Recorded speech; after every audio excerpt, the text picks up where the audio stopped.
Jemi rikthyer sërish në studio dhe do të diskutojmë tani në lidhje me procesin e rivlerësimit që fillon nga 1 janari vitit 2026. Bëhet fjalë për tregun e pasurive të paluajtshme rivlerësim në nivelin e 5% nga 15% që duhet paguajnë qytetarët shqiptar në periudha normale. Më gjërësisht do diskutojmë me zotin Orkes Beti, eksperti i tregut pasurive të paluajtshme. Përshëndetje, mirë se erdhët.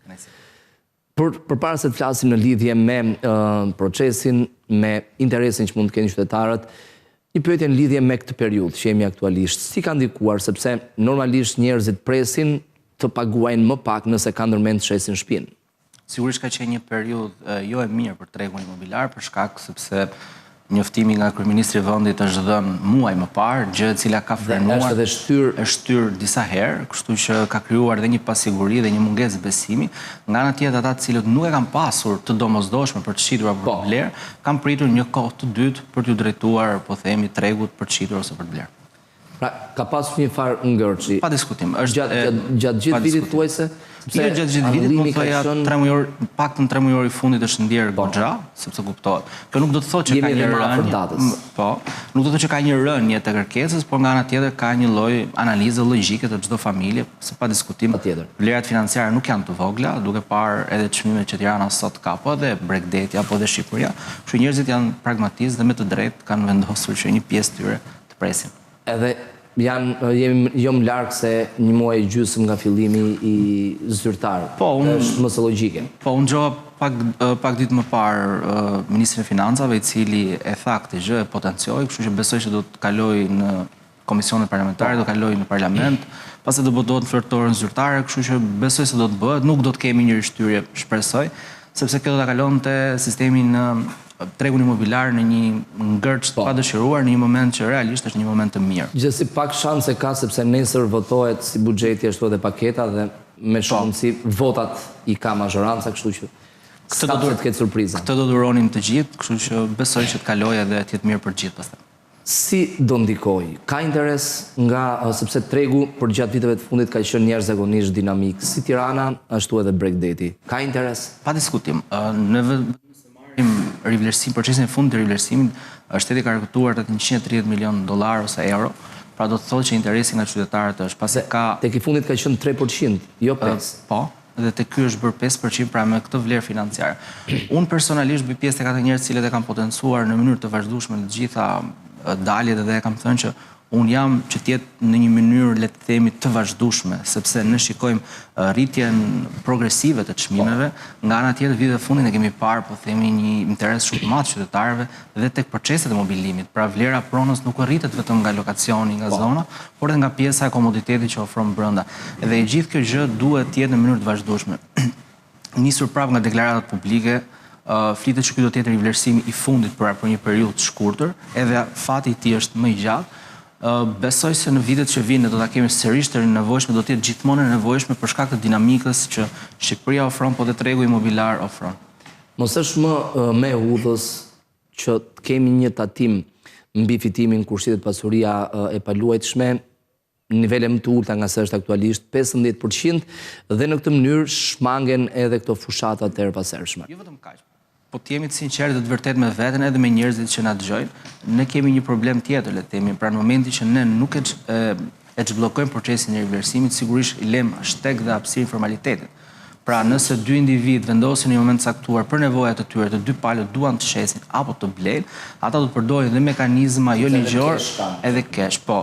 Dhe nëse ne do të ecim shpesh dhe shpejt në shumë raste me procesin e rivlerësimit, duke ulur dhe normën tatimore, unë besoj se do të shërbejë ekonomisë dhe do të jetë më shëndetshme, duke shkuar drejt asaj që të gjithë ne po themi dëshirojmë Bashkimit Evropian, por nga ana tjetër të formalizojmë dhe ekonominë tonë që paktën ne e dim që është një ekonomi në tërësinë e saj informale. Pra nuk flasim vetëm për sektorin e ndërtimit, pra e gjithë ekonomia, si të shërbime. Që në këtë aspekt mendoj që do të ishte e nevojshme në mënyra të vazhdueshme që ne ta kemi këtë proces, kuptohet me një normë më të ulët. Sa mund të jetë një normë e kënaqshme?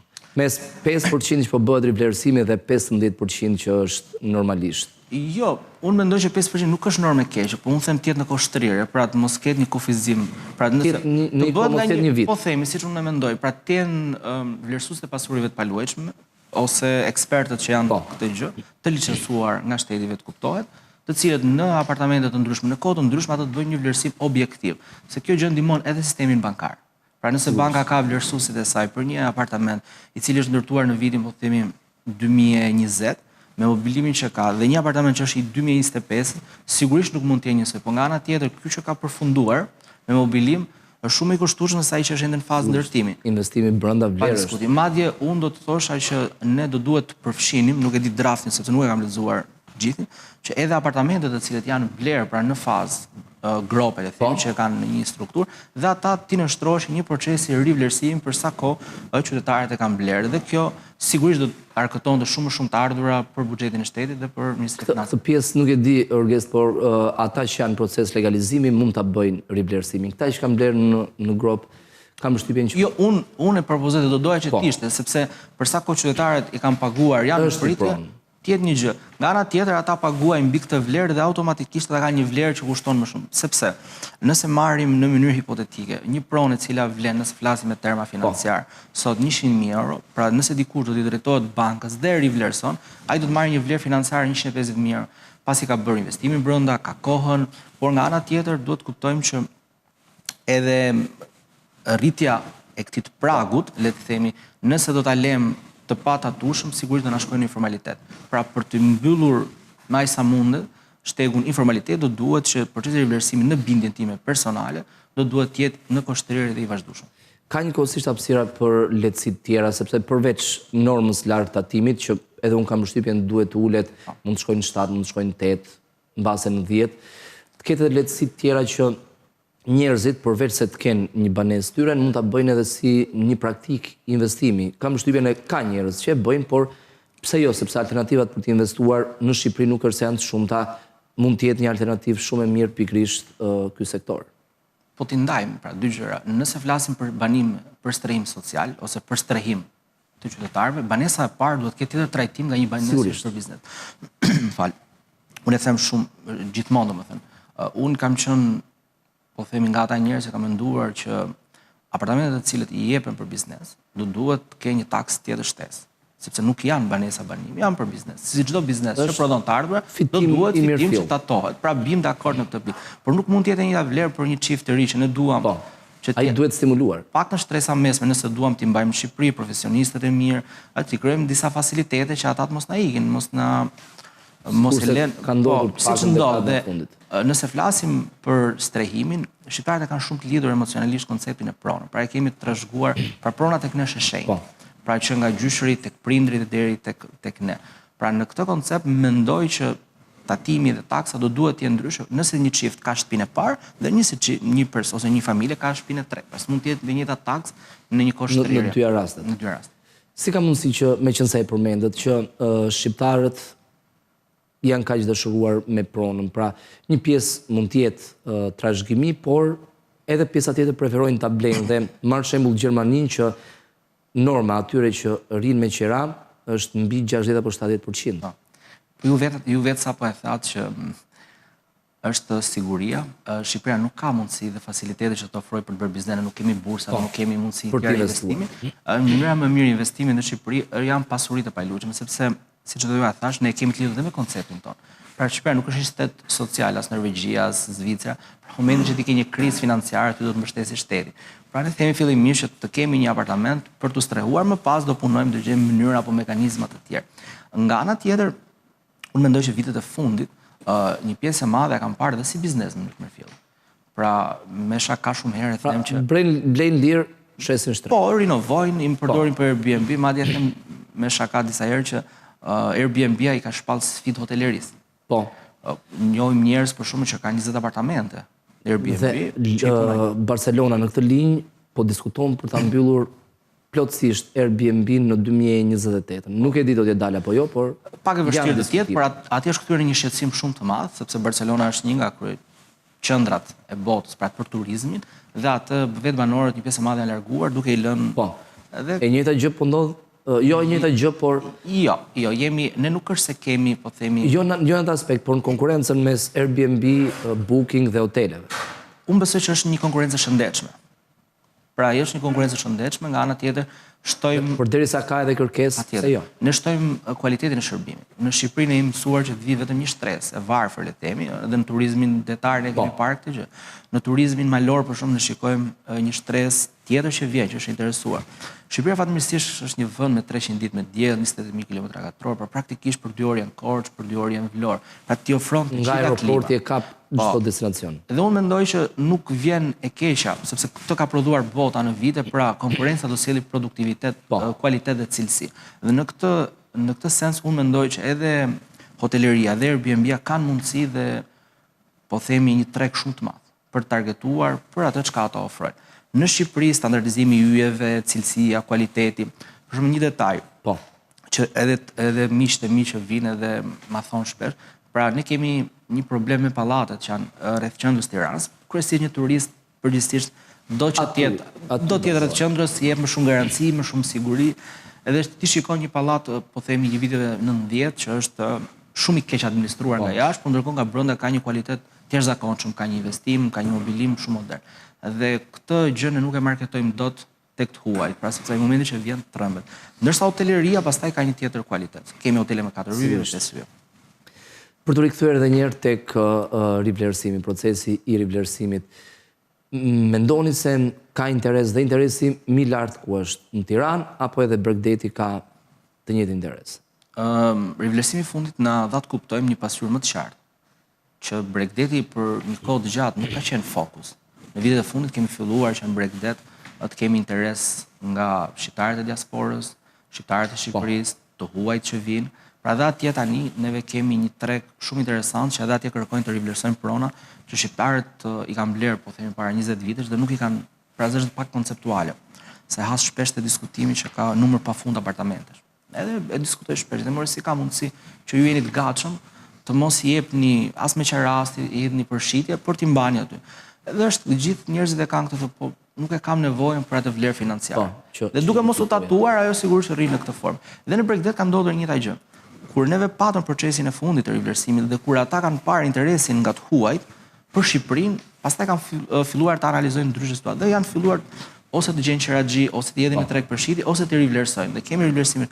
Dhe nga ajo pjesë e Bregdetit kanë ardhur, po themi, një pjesë shumë e madhe e vlerës së rivlerësimit. Pa diskutim që Tirana është pjesa kryesore, nuk diskutohet fare, dhe unë mendoj që procesi i rivlerësimit do sjellë të ardhura relativisht goxha të larta në buxhetin e shtetit, sepse lëvizja nga 2023 në 2025 kanë qenë realisht goxha të mëdha në vlerë. Edhe çmimet patjetër. Referenca mund të ketë ndikime, pra në çdo rast referenca është rritur. Mund të ketë ndikime në aspekt negativ, pra mund ta komplikojë procesin sepse çmimi i referencës në disa raste mund të jetë më i lartë se sa është tregu realisht. Jo, nuk ndodh.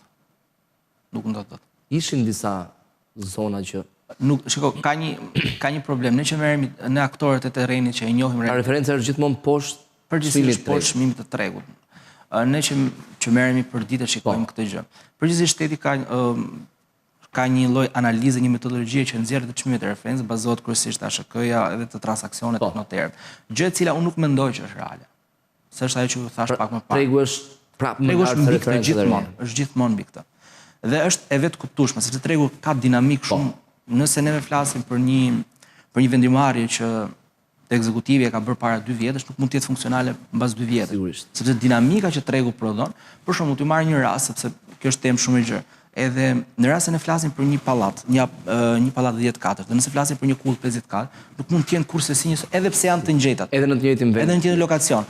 Cilësia ndërtimit, kualiteti, ka shumë interesi që tërheq. Pa diskutim, pra në këtë pikë ti si do ta trajtosh çmimin e referencës te kjo kulla dhe te ky apartamenti. Pra dy gjëra të ndryshme dhe unë mendoj prapë riktheksoj që duhet të jetë një proces dinamik rivlerësimi por të çmimit i referencës. Ndërkohë, Orges, edhe disa pyetje në lidhje me ecurinë e tregut deri tani. Ka pikë pyetje përveç referencës, përveç rivlerësimit, në 2026 më pritet të bëhen edhe disa ndryshime të tjera, kanë qenë në kuadër të deklaratave nga kryeministri Rama, por zyrtarisht nuk është se kemi dokumente. Ato zhvillime të tjera, në një farë mënyrë ndalimi i clearingut që bashkëpunojnë bizneset, pasja e vlerës dur të investimit që në fillim nga një biznes, si pritet ndikojnë në treg? Këtë duhet parë. Duhet parë. Janë deklarata, por duhet parë. Unë prirem që deklarat politike ti marrë gjithmonë me rezerva, sepse çfarë ngjon në mëngjes nuk e ngjen. Kleringun për shembull ka përshtypjen se pamundur ta ndalë. Edhe logjikisht nuk është mangë dot, sepse do krijoj një kolaps. Pra nëse unë jam një prodhues betoni, në cilin do duhet maj stafi në punë, pra këtë e kam më kollaj sa të nxjerr financa. Se nëse ai do të paguante lek, do duhet i drejtorësh së bankës për të marrë një kredi. Kredia ka norma interesi. Kështu që në këtë aspekt do të gjetë metodologji. Nuk besoj që ta blesh betonin pak më shtrenjtë, por edhe ti pret në kohë shtirje, pra e shet pak më shtrenjtë. Pra në këtë aspekt unë nuk mendoj që qeveria ose çdo politikan nuk ka një tendencë bllokuese. Jam shumë dakord dhe jam pro formalizimit, sepse kjo ka më shumë tendencë formalizimit se tendencë bllokuese. Pastaj mënyra si thuhet në fillim dhe mënyra se si del zbatuar projekti është diçka tjetër. Ngelet për tu parë, unë mendoj që industria e real estate-it në Shqipëri nuk e shikoj në bazë të treguesve të dhënave financiare, e debatoj me shumë kolegë, me shumë miq. Në të gjitha diskutimet nuk shikoj që të ketë një ngërç, nuk shikoj të ketë një krizë, për sa kohë Shqipëria së shpejti do të hapë me para 2 ditësh pam që u mbyllën pjesët e kapitujve, antarësimi në Shqipërisë në Bashkimin Evropian do të bëjë që këtu të shme të rriten, është një proces që unë e them gjithmonë nuk është se po shpikim rrotën, ka ndodhur në Kroaci, ka ndodhur në Rumani, ka ndodhur te të gjitha vendet. Të gjitha vendet që bën antarë të Bashkimit Evropian ka një rritje 20-30% të çmimeve. Dhe kjo e diktuar nga kërkesa e shtuar nga të huaj, për shkak se ti je një vend që prodhon stabilitet, prodhon qetësi dhe një element tjetër që Shqipëria sot në rajon rezulton që jemi vendi me numrin, po themi me moshën më të re në rajon. Gjë që për kompaninë ndërkombëtare jemi plakur pak, por gjithsesi krahasim me rajonin, patjetër. Jemi plakur me veten. Nëse marrim 90-ën, po. Po. Ndërkohë, nëse shohim në këndvështrimin e një individ ose një çifti të ri, i cili do të blejë një shtëpi për ta ngritur jetën në Tiranë, cilën zonë mund të sugjeroni? Përgjithsisht zonat që sugjerohen janë zonat që janë larg qendrës. Periferike. Fillimisht ata stacionohen diku, mund të jetë Fresk, mund të jetë Astiri, tashmë mund të jetë Paskuqani, Unaza Re ka qenë. Paskuqani sugjerohet aktualisht sepse ka pasur pikpyetje të mëdha. Po kur u hap Unaza ndryshoi. Çfarë mendoj unë? Tirana do të kalojë një proces që ka kaluar, po themi, gjithë kryeqytetet në Europë apo më gjërë. Pra ajo që sot konsiderohet Unaza e vogël e Tiranës, do të konsiderohet mbas disa vite qendra e Tiranës. Ajo që sot konsiderohet Unaza e madhe, do të jetë Unaza e vogël e Tiranës. Pra Tirana tashmë është bërë një qytet policentrik. Është procesi i zgjerimit më Komuna Parisit, Bloku, Liçeni, Farka, Lundra, Tegu. Pra domethënë në gjithë këtë gjë ti Tirana tashmë e ke një qytet policentrik me shumë pika. Pra çdo lagje ka gjithatë zhvillimin e saj. Dhe në këtë dimension e shikoj edhe zonën e Paskuqanit, e cila i kalon autostrada, je shumë afër portit, shumë afër aeroportit, shumë afër Verilindjes, Juglindjes, pra do të thotë që është një vend i cili dhe komplekset aty po ndërtohen, madje pak më parë po diskutonin për një kompleks që po ndërtohet diku te 5 kilometra larg qendrës Tiranës, që është një kompleks model, do të themi, për kushtet shqiptare. Pra, fillimisht i drejtohen zonave larg, më pas për shkak buxheti fillojnë krijojnë ato mikroekonominë këtu, edhe afër. Për investim më mirë Tiranë, pra investim sërish në këndvështrimin e një individi. Një individi i cili dëshiron të blej lirë dhe të shes shtrenjtë, Tirana apo Bregdeti? Unë jam fan si Bregdetit. Jo vetëm sepse e dua, kam lidhje, po edhe sepse trajtoj shumë prona atje, shumë investitor të mi i orientoj drejt Bregdetit. Madje së fundmi unë me këta kam diskutuar edhe i kam sugjeruar masivisht Gjirokastrën. Pra ka ata Korça është një tjetër destinacion për ata që unë e besoj. Edhe aty për të bler. Unë e besoj turizmin. Pra, nuk do të jetë Shqipëria vetëm turizëm detar. Po, sigurisht. Shpejt do të ketë turizëm malor. Dhe ai është më i rëndësishëm për të pasur turizëm gjithëvjetor. Po. Për shembull, po të vëmë re një detaj, pse Vlora është aq magjike në Shqipëri? Sepse është një qytet i jetueshëm 365 ditë vitin, ndryshe nga Imara, Saranda. Pra, edhe Vlora tashmë bëri aeroportit, bëri disa porteve tjera, po tani kemi edhe Durrësin. Pra nuk mund të jetë një ndërtues, një investitor si Alabari të vit investojë në një vend me të gjithë skepticizmin që ne kemi. Pra nëse ai nuk beson që kjo gjë ka zhvillim. Të gjithë këto elemente mbledhur së bashku më japin mua garancinë që Shqipëria nuk ka më një kthim mbrapa dhe unë e kam debatuar dhe vazhdoj të debatoj me këdo. Unë e kam bindje këtë. Shqipëria nuk ka më kthim mbrapa, duke parë të gjithë procesin dhe të gjithë kompanitë e mëdha, të cilat janë të atashuara tashmë në Shqipëri. Mes Bregdetit ka ndarje? Patjetër. Apo i gjithë Bregdeti patjetër. E kam fjalën tek besimi juaj? Jo, unë mendoj që zona më afër që për shembull nga Durrësi, që është zona më afër, pastaj pjesa tjetër është për një shtresë elitare. Nëse zbresim më poshtë, pastaj është për një kvalitet tjetër. Pra, ne standardizojmë edhe klientët. Pra, nëse themi që duam oferta është për të gjithë tipologjitë e klientëve. Një tjetër mundësi shumë e mirë që unë do t'ja sugjeroj njerëzve është Shëngjini, është Velipoja. Shikoj që është pastër, është rregull, ka një menaxhim të mirë. Edhe ndërtimet po bëhen me sistemim. Po, edhe komplekset e reja që po ndërtohen atje. Pra atje kemi një treg të një niveli, po themi, jo shumë të shtrenjtë, pra që janë buxhetor, familjar nevojë, që ka nevoja, po themi, të kenë një shtëpi në kuptimin që të kemi një shtëpi pushimi, po të vogël të administrueshme. Nuk po flasim për investitorët më dhe, apo për biznesmen që duan të vinë dhe të bëjnë, domethënë, investimet më dha. Po besoj se Shëngjini është një zonë e mirë. Edhe një pyetje të fundit, Orges, në lidhje me ecurinë e çmimeve, patjetër pasi ne jemi pjesë e Bashkimit Evropian, do të rriten çmimet, por kjo pritet ndodhë në 2030-ën minimumi. Gjatë kësaj periudhe, 2026-2030, si e parashikoni ecurinë e çmimeve? Unë nuk mendoj që do të ketë një rritje siç ndodhi në vitin 2021-2023. Do të ketë një rritje progresive, besoj, do të jetë, po themi, një maturimi të rregullt. Sigurisht do të ketë rritje. Pra kjo e ndikuar nga shumë elemente. Por mund të jetë një rritje paka shumë me rritjen e inflacioni. Kështu që në këtë aspekt nuk mendoj do të kemi atë rritjen që bumin, që kapërcimin që patëm, do të jemi realist, pra nuk ishim mësuar ta shikonin këtë gjë. Edhe sigurisht që për gjithë ne na bën përshtypje. Nuk e mendoj që do të ketë, por që do të ketë një rritje, pa diskutim që do të ketë një rritje. Edhe futja e Shqipërisë në Bashkimin Evropian pastaj do të ndryshojë gjithë rregullat e lojës në gjithë dimensionet. Sigurisht. Dhe thash, jemi një vend që fatmirësisht Zoti na ka falë gjithçka dhe besoj që do duhet ta shfrytëzojmë avantazhin konkursit që kemi. Të shpresojmë. Orges, faleminderit që ishte në studio. Kënaqësi.